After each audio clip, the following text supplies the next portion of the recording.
Assalamualaikum warahmatullahi wabarakatuh. Melihat perdebatan antara Pak Guru Gembul dan Gus Wafi, ini sangat menarik, ya sangat menarik. Kenapa menarik? Karena Gus Wafi ternyata tidak memahami apa itu ilmiah. Apa itu ilmiah? Bagaimana caranya kita mengetahui sesuatu yang jauh tanpa ada pembuktian? Tetapi kurang memahami ilmiah itu apa. Ilmiah itu perlu pembuktian suatu objek. Dia menjelaskan muter-muter, tidak paham apa itu ilmiah. Sampai-sampai Guru Gembul tersenyum melihat Gus Wafi. Bagaimana mungkin sesuatu hal yang gaib itu bisa diilmiahkan? Suatu hal yang gaib itu tidak bisa diilmiahkan. Karena tidak tahu, tidak ada. Itu masuk ranah kepercayaan. Sedangkan ini nasabnya begitu jauh jaraknya. Maka butuh yang namanya ilmiah, suatu pembuktian objek. Nanti kita simak ya, lucu Gus Wafi menjelaskan. Memang dia tidak paham. Lebih asik mendengarkan Guru Gembul, ya. Dia lebih asik, lebih enjoy untuk didengarkan, mudah dipahami. Kita simak bersama-sama bagaimana debat antara Pak Guru Gembul dengan Gus Wafi. Kita simak videonya. Berarti dari awal kita sudah berbeda metode ilmiah berarti ya. Kalau Pak Gembul lebih mengarah kepada indrawi. Sedangkan kitab yang saya sampaikan salah satunya adalah dengan indrawi. Kenapa bukti kitab sezaman itu tidak diterima oleh para ulama? Maksudnya itu tidak pernah ulama itu menyampaikan mana bukti kitab sezaman. Justru ini yang lebih ilmiah, saya buktikan Pak Gembul. Islam itu Pak Gembul, ketika ada orang bicara kepada saya, Ustadz Wafi, saya tadi melihat ada orang tabrakan di sana. Ya, otomatis saya secara indrawi tidak melihat. Maka hanya agama Islam. Pak Gembul bisa survei di agama yang lain. Karena mungkin Pak Gembul sudah mempelajari beberapa agama.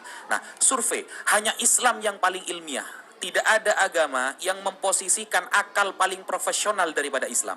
Ketika ada orang mengabarkan kepada saya bahwa di sana ada orang yang tabrakan, sedangkan saya tidak bisa melihat itu adalah benar atau tidak, istilahnya dalam usul fikih yahtamilu sidqa wal kadzib, bisa jadi dia benar, bisa jadi dia bohong. Maka yang pertama kali dipandang adalah orangnya. Nah, bagaimana hadis Pak Gembul? Kalau sampai hadis sama ilmu nasab ini jauh lebih tinggi ilmu hadis Pak Gembul. Ya, bukan. Belum selesai. Santai Pak Gembul, santai. Ini akan saya buktikan bahwa pertanyaan kitab sezaman itu sama sekali tidak ilmiah. Nah, kenapa? Karena begini, kredibilitas yang dilihat itu adalah orangnya, bukan teksnya. Bukan teksnya Pak Gembul. Makanya ketika saya berdiskusi dengan orang Kristen, Kristen bangga mereka memiliki ribuan teks kitab suci, tapi tidak ketemu siapa penulisnya. Tapi Al-Quran Pak Gembul, kita bisa buktikan, baik mungkin Pak Gembul nanti akan meminta sanad, atau akan meminta manuskrip dan kredibilitasnya, kita bisa membuktikan bahwa ayat Allah ketika mengatakan inna nahnu nazzalna dzikra wa inna lahu lahafizun, kami yang menurunkannya dan kami yang menjaga, itu bisa dibuktikan. Kenapa? Karena dari 5 syarat hadis saja semuanya membahas orangnya Pak Gembul. Yang pertama, ittisalu sanad. Orangnya itu jangan sampai ada yang fiksi, apalagi fiktif. Harus benar-benar, kamu dapat dari mana kabar itu? Bahwa tadi ada orang yang tabrakan. Dari teman saya. Benar nggak? Ada. Nah itu dibuktikan dulu. Yang kedua adalah rawi Pak Gembul. Orangnya memang terbukti bukan ahli maksiat, tidak pernah bohong dan memang orangnya amanah. Jadi yang ketiga, orang itu adalah orang yang dobet cekatan. Nah, kenapa kok kritikannya selalu kepada orangnya? Karena ini bukan wilayah indrawi, Pak Gembul.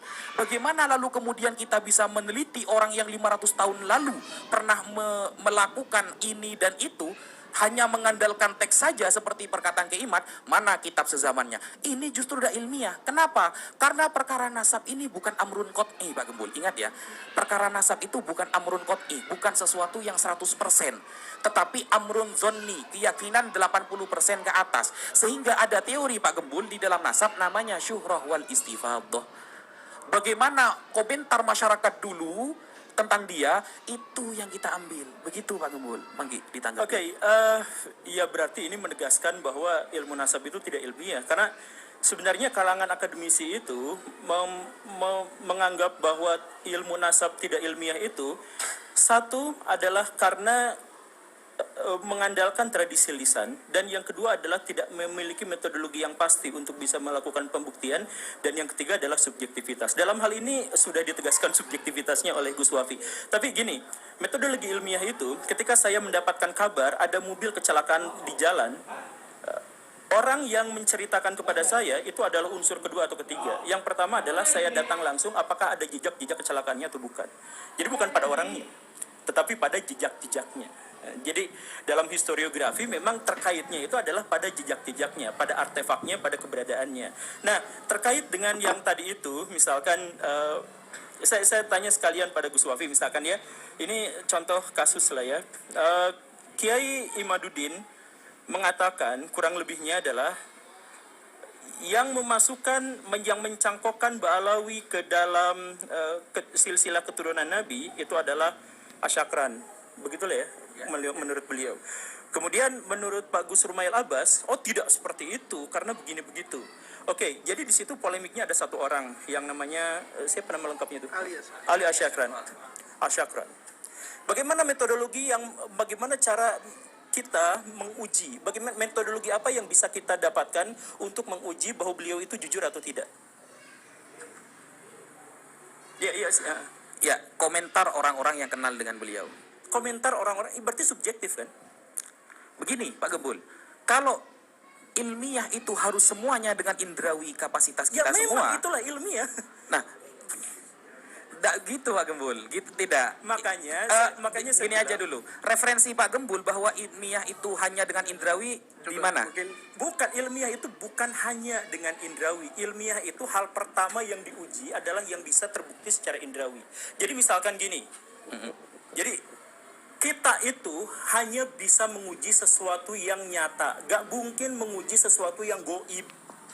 Ya. Mimpi itu gak bisa kita jadikan sebagai pedoman karena tidak bisa diuji secara indrawi. Misalkan, Gus Wafi menceritakan semalam saya mimpi bertemu dengan Nabi. Boleh gak ngomong seperti itu? Boleh.